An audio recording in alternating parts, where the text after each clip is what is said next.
आमच्या YouTube चॅनलला subscribe करा, महानकारी न्यूज सबस्क्राइब करा आणि नोटिफिकेशन ऑन करा। नोटिफिकेशन ऑन केल्यामुळे आमचे अपडेट आपल्यापर्यंत सतत पोहोचेल। गणेशनगरमधील प्रकाश खारगे यांचा कारखाना बंद करा, नागरिकातून मागणी। परिसरातील नागरिकांच्या जीवास ठरतोय धोका।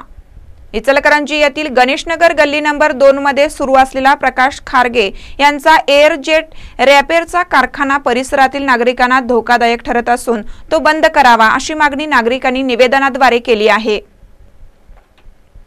प्रकाश खारगे यांनी साधे लूम काढून एअरजेट लूम सुरू केला आहे, मात्र त्यामुळे मोठ्या प्रमाणावर परिसरात व्हायब्रेशन वाढला आहे। शेजारील घरातील भांडी पडणे, साहित्य पडणं असे प्रकार घडत असून त्यामुळे नागरिकांच्या जीवास धोका निर्माण झाला आहे।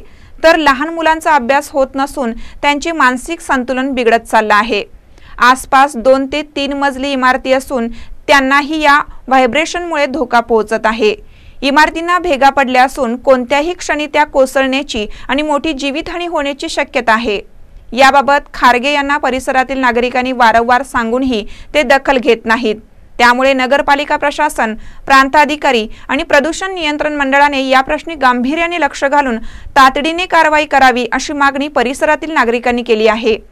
मागणीचे निवेदन अतिरिक्त मुख्याधिकारी डॉक्टर पवन मेहत्रे यांना देण्यात आले।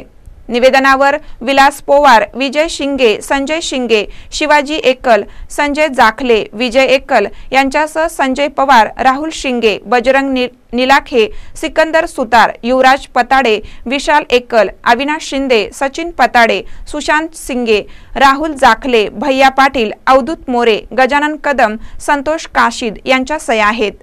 महानकर न्यूजसाठी इचलकरंजीहून अमित काकडे। गणेशनगर गल्ली नंबर 2, वार्ड नंबर 22, घर नंबर 591/+/2 इथे ऑटोचा कारखाना असल्यामुळे रेसिडेन्शियल एरियामध्ये म्हणजे रेसिडेंट राहण्याच्या जागेत ऑटोचा कारखाना असल्यामुळे आणि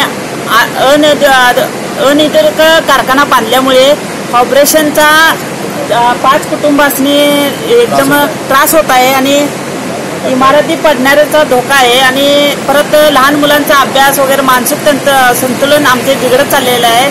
आणि यात नगरपालिका व प्रांत कार्यालयाने यात म्हणजे तातडीने लक्ष घालून याच्यावर निर्णय करायला पाहिजे, नाहीतर आमच्या जीवात जीवितहानी झाली तर नगरपालिका व प्रांत कार्यालय यात जबाबदार राहील। हे लवकरात लवकर काम करायला पाहिजे। यामुळे चिडचिडपणा असल्यामुळे मानसिक संतुलन बिघडत आहे। लवकरात लवकर काम करावे अशी विनंती आहे। धन्यवाद।